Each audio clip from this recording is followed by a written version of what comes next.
بسم الله الرحمن الرحيم.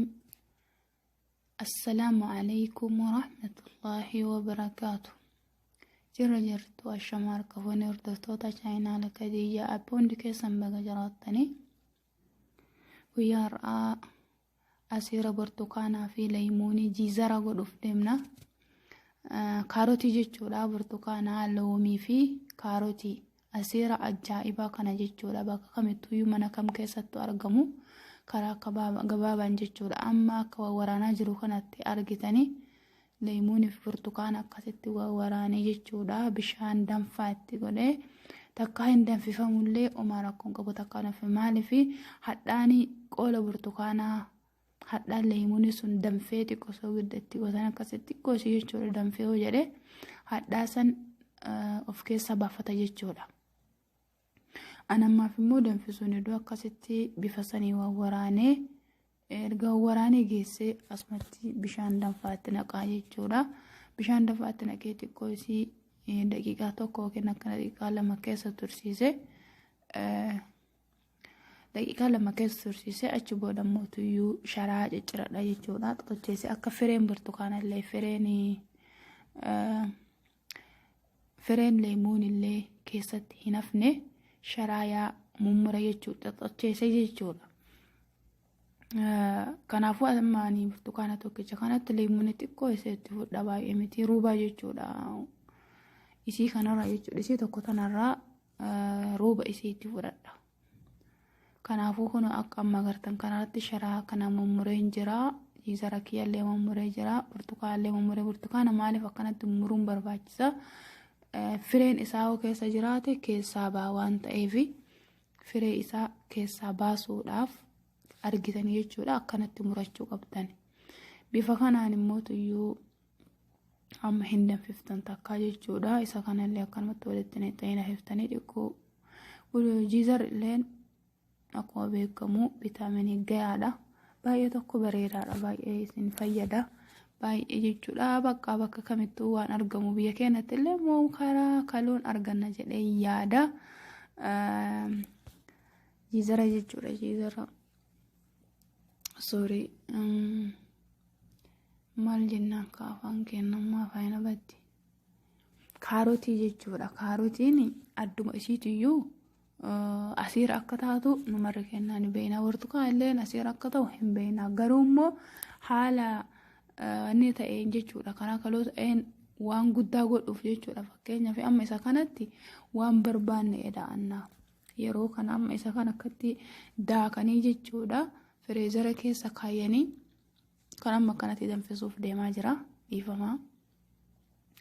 Amma kana danfisuuf deemaa jira. Danfisee yeroo inni danfeetiniin xiqqoo wanneen kun jiizarri kun bilchaatee jedhe.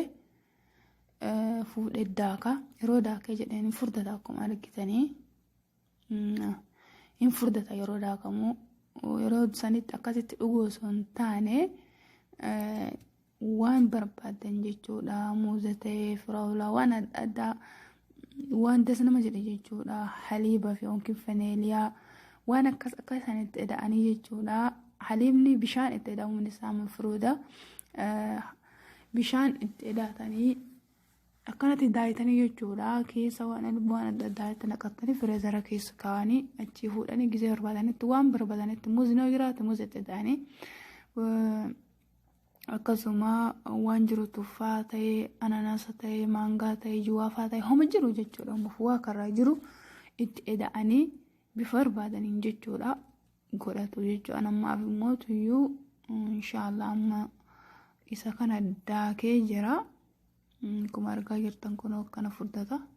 Isa kanatti muuza tokko eda'ee asiira godhuu barbaada jechuudha. Nammaaf isa kanatti muuza tokko eda'ee asiira godha. Kuma argaa jirtanii anam isa kanarraa milaga kana lama irraa fudhadha. Muuza kunoo kuni sirriitti miijuu harka tokko waan kaaseef dhiifama sirriitti mul'atu. Muuza kana habbaa tokko fudhee asiira kanarraa milaga lama fudhadhe jechuudha. Fal'aana waxiin qicamuu kana lama fudhadhe. Yoo burcuqqoo ta'e burcuqqoo tokko irraa fudhattanii inni immoo booda waan ta'e jiruuf akkanumatti murtanii irraa fudhattanii isa kan itti fudhee bishaan burcuqqoo takka itti godhadhe muuza san itti godhe muuza abbaa tokko itti godhe sukkara itti godhadhe akkasitti daakee asiira ajaa'ibaa kana ta'a jechuudha. Fayyaa namaatiillee baay'ee tokko bareedaa xiqqoo maraaraa ni qaba baay'ee tokko jechuudha. Hadhaa jechuudha. Baay'ee bareedaa baay'ee filatamaadha jechuudha. Jiizarrilleen akkuma beekanii waa baay'ee faayidaa qaba. Burtukaanilleen akkasuma waan baay'ee na fayyadu keessattuu yeroo ramadaanaa jechuudha. Akkasitti dura osoo godhanii bakka qorruu firiizara keessa kaanii achi fuudhanii yeroo faxorri kalaa'ee akkasitti wasiira barbaadanitti hidhatanii akkasitti godhachuu danda'anii. Maashaallah waan baay'ee bareedaadha. Bakka kamittuu hin argama jechuudha. Karaa koloon jechuudha.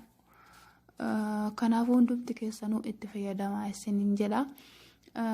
Warri maatiinaaf hin ta'in immoo maatiinaaf ta'a. Warri maatiinaaf taatan immoo tuyyuu share like subscribe gochuu hin dagatinaa. Warri chaayinaala kanaaf haarawaa taatanii hundi keessanuu fuyyuu share godhaa. Obboleeyyiin tiyyaa rabbiif jecha isin jaaladha. Isinis rabbiif jecha akkana jaallattan abdii qaba. Waan beekurraa isin biraan gaasiis waan beektanirra akkana biraan geettan abdii qaba. Akkasiin jedha obboleeyyan kiyya jajjabaadha. Inshaallah rabbii waan jabaatti amrii jabaatte ka biyya keenya kana jabaatti kaalee rabbiin nuuf haala haffisu kunoo asiira ajaa'ibaa qopheeffadhee jira. Bismillah haa dhuynu hundumti keessanuu jechuudha. Hordoftoonni kiyya isinii kennee jira kunoo adda hin dhuyne. Kanaafuyyuu galatoomaa warri na hordoftanii warri maatiinaaf taatanis galatoomaa akka maatiinaaf hin taanellee akka maatiinaaf taatan abdii qabaa.